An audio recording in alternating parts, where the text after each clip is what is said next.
So I was having a crap day on Saturday with like crap family. Everyone's grumpy. No one's ever happy. My life sucks. Blah blah blah blah blah. Yes, people watching, that still happens.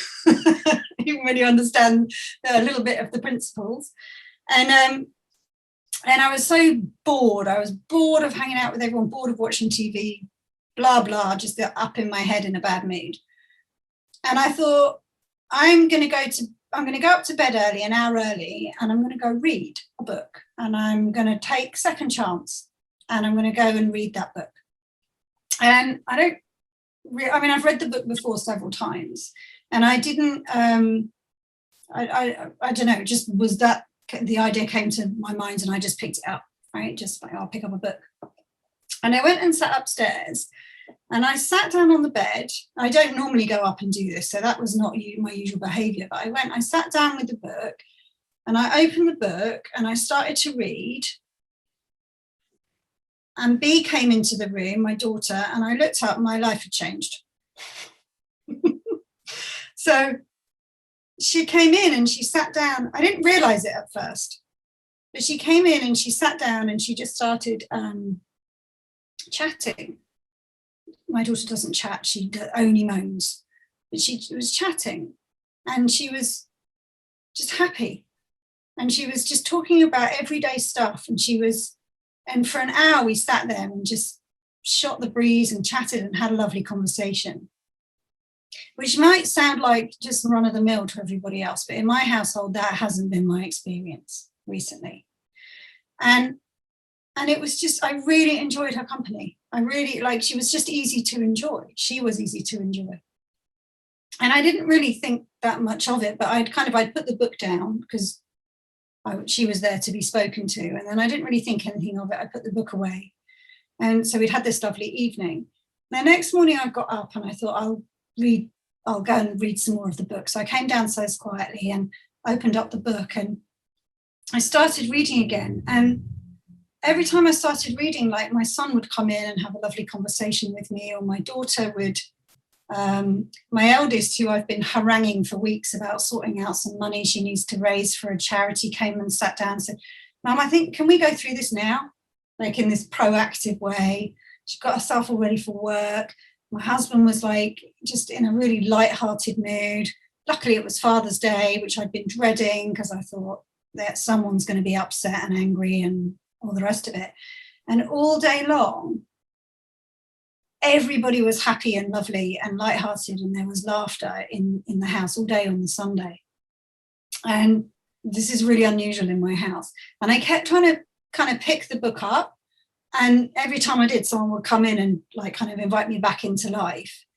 And eventually, through bits and bobs, I did finish reading the book. And I, on the Sunday, I realized, oh my God, that is how change happens. I feel like, it makes me a bit emotional, but I feel like the stories you hear of those people who said, I went to go and see, I went to Salt Spring Island, I listened to Sid, and my life changed. And I was just blown away with that, like the simplicity of that. Now, in that experience, I cannot tell you what I read. Like normally I'd say, oh, I heard somebody say this, and all of a sudden I heard Sid say this, and I really realized that blah, blah, blah. There was no conscious insight, awareness, or stopping at any moment on any words. If I didn't know better, I would just say, oh, I happened to be reading a book, and then I don't know why, maybe the sun was out, so everyone was in a really good mood. But I know better because this is like the third time this has happened to me where I've had a conversation with somebody and I've gone back into my life and it just looked different. So I know it was Sid's words that made that difference. And then I was just, oh my goodness, the magic bullet. You listen to Sid and everything you're looking for is right there. It just appears in front of your eyes. And then I got up on the Monday and my daughter didn't want to go to school. And I was like, oh well, it was nice while it lasted. Here we are, back in the real world. But then but then I noticed through the whole day, I responded to life with a kindness and a flexibility that's not normally part of my repertoire. So I was okay about her not being at school. And I was kind to her instead of being irritated and cross and short-tempered and how are we going to fix this and getting all up in my head. We had a really enjoyable day. And I had a client who called up and she was all really busy and flustered. And I said, do you want to just meet later on today? These are not words that normally come out of my mouth. Normally I'm like, you're supposed to be here on time and be prepared. And there was a kindness and a flexibility, and there was all the space in the world for my daughter and this client to just shift and change. Like I noticed myself after the fact, I was like, who was that? And so the circumstances, like it looked like all the circumstances around me on the Sunday had changed. And then it looked like the circumstances were starting to go back to the way they normally are. But it wasn't the same as it was before. There's a shift, there's a change that's happened since that moment. And like, I know that I love that this understanding kind of explains the mechanism to me of how that magical thing happens, which is we hear truth and we have a shift in consciousness. And because our experience is created from the inside out, our lives are only ever a reflection of our level of consciousness in that moment. So if our level of consciousness changes, our lives change. But it was like I did nothing. I did nothing. I can relate to that story. In one of my experiences with Sid, because I talked about how I had a huge insight about mood and how it changed my mood, but there was something to think about. There was a moment, pivotal moment of thought and understanding and seeing, mood as thought, or seeing fear around mood as thought, seeing in some version of what I would call reality moved over into the category of thought. That said, I remember sponsoring a seminar for Sid where he came down to Berkeley. We were living in California, and I organized a group of people at the faculty club on the university campus, the UC Berkeley campus. And Sid came down, and so it was a wonderful weekend, although there was a couple people that objected to him. It was always interesting when people would object. But after that weekend, something happened that I didn't notice until it was pointed out to me.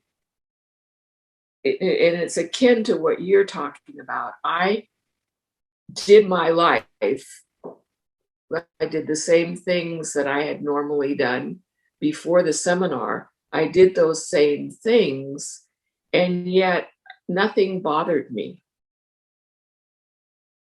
I was in a different feeling. I was in a feeling of, I don't know, niceness. It was a feeling of niceness, or a feeling of, a happiness.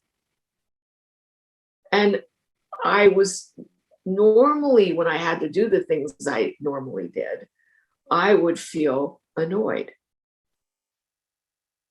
or put out or bothered or some version of that, such that that it wasn't fun. Okay. Now, but I wasn't doing that. I was doing something else. I was having a different feeling doing the same things. But I didn't notice that I was in a different feeling until someone pointed it out. And then I remembered the days after the seminar, how pleasant they were, or how pleasant I felt. So I really had a change, and unlike you, I didn't notice it. I didn't notice it. Yeah.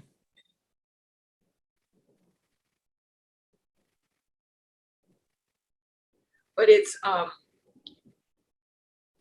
puzzling and mysterious how you can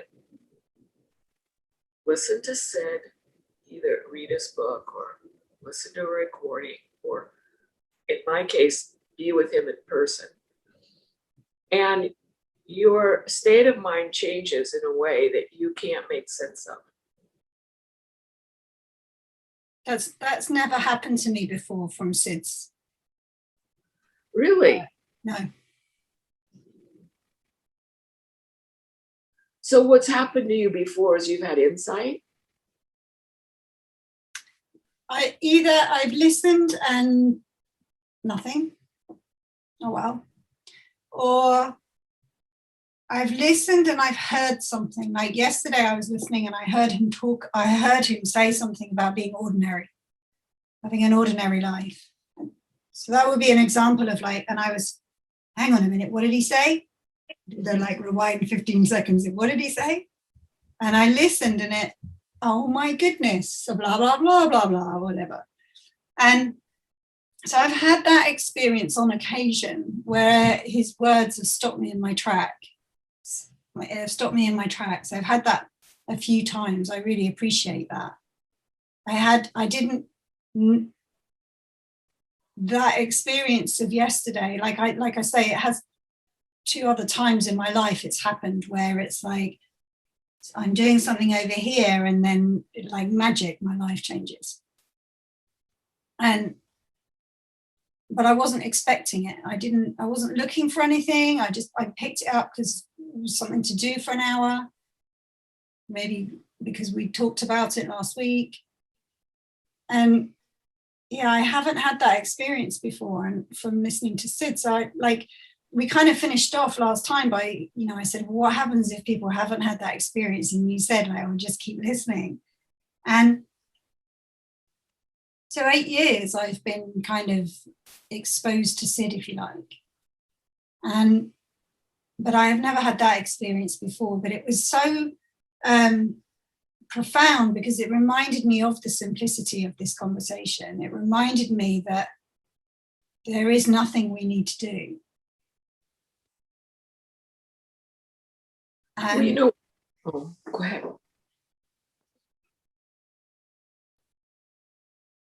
Like what we're looking for it was the absolute opposite of like it being an engineered or manufactured experience. And what I noticed as I'm talking to you now, the other thing it did is I've put everything else down. I put everything down that I was looking to or listening to. I had some Sid on my dog walk today, but everything else I've been looking and listening to, it's like you suddenly realize, I've been trying to get something and it can never come through me trying to get something. It only comes when it's kind of like it only appears when you're looking the other way. Like genuinely. Funny, I was the other way. You took the words out of my mouth. I was just going to say that. It's like, I think part of the problem for people listening to Sid is they're trying to get something, and that trying to get something blocks them.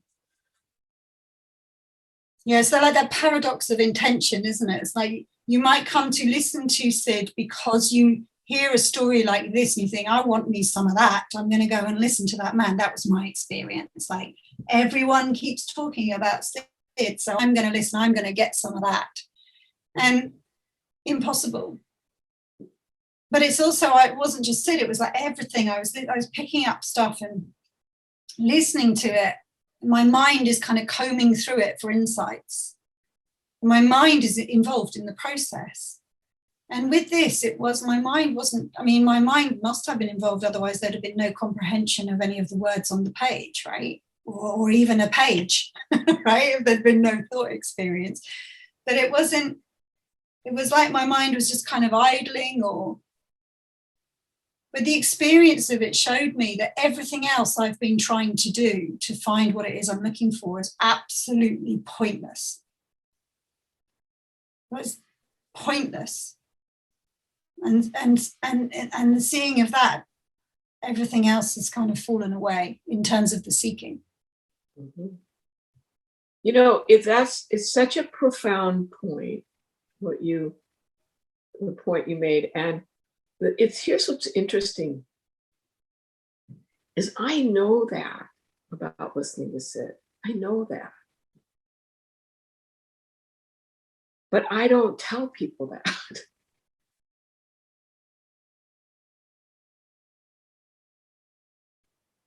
You know, I don't, and I know why I don't, because I feel like it's going to make them discouraged. And if I say, look, if you're looking for something, you're not going to get it. You have to listen to Sid by not looking for anything. But I think, Linda, I think that's something that you can't teach someone. They have to they have to discover it for themselves, because it's just annoying.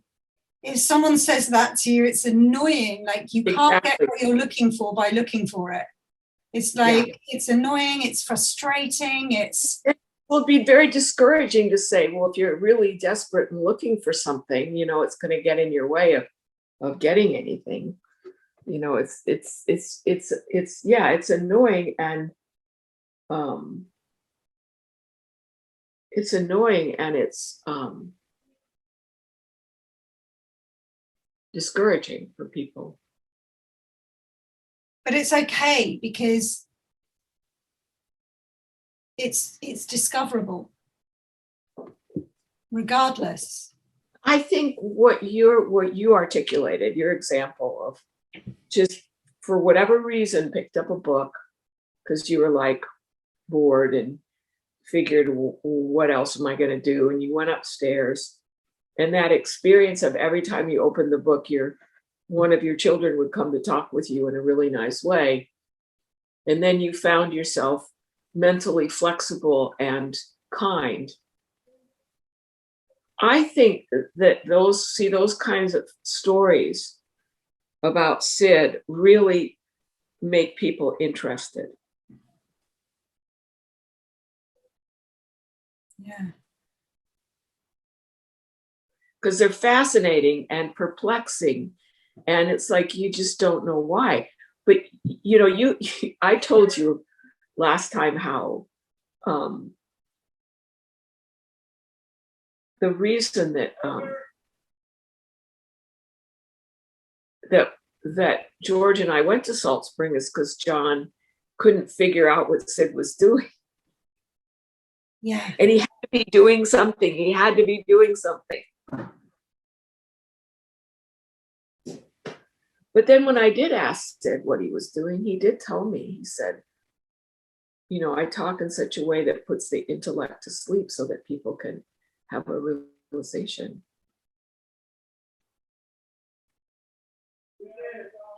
Thank you so much. Yeah, and as I was walking, like, so, like, on one hand, I kind of,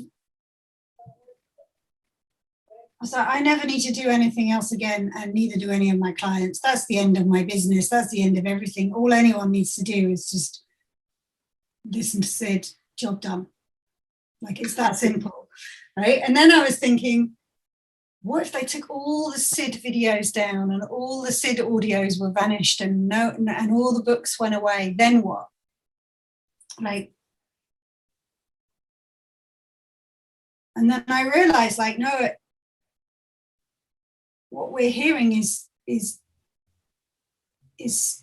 something deeper that Sid is pointing us to, but it's there regardless of, even if Sid's words were not around.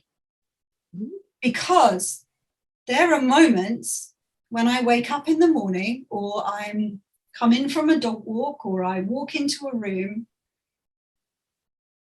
and for no good reason at all, everything looks amazing. Mm-hmm.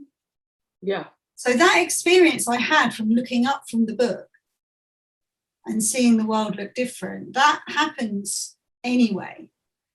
Like, whether you read Sid or not, for everyone, like, as our state of our level of consciousness change, our world looks different. But well, I think Sid pointing to he points to the truth. I think he points to truth. And people, we as human beings, it's so we forget truth, and we buy into our belief systems, we buy into our negativity, we buy into our intellect, we buy into things that aren't the truth. And Sid points to the truth, and so we remember. And sometimes we remember even if we've never heard of Sid. Because Oh, absolutely. all of us fall out of thought and find ourselves happy for no good reason at all. It's like that space that Sid is pointing to is already there. It's just somehow his words facilitate our seeing of it or something. Well, but that's true. But Sid also points to a deeper truth of how we create our own reality through thought and consciousness. And then we fight for that reality. And we go into conflict for that reality. I mean, that to me, that's even a deeper and more profound point than falling in and out of happiness as a result of thought. To see that we create our own reality and then fight for it. If everyone saw that, that would bring a tremendous amount of peace in the world. Yeah. It would have a tremendous social implication for society. Yeah. See, that to me is a more profound teaching or understanding of Sid, is that the whole issue of his teachings about separate realities.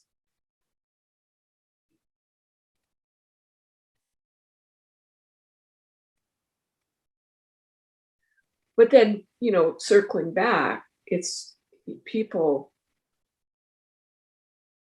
just like what you and I do in terms of helping people find their resiliency or find themselves and stop struggling with thought, stop tormenting themselves with their thinking. I mean, that's a wonderful thing to do for an individual, is to help them stop suffering and tormenting themselves with their thinking, and find that default setting of resiliency and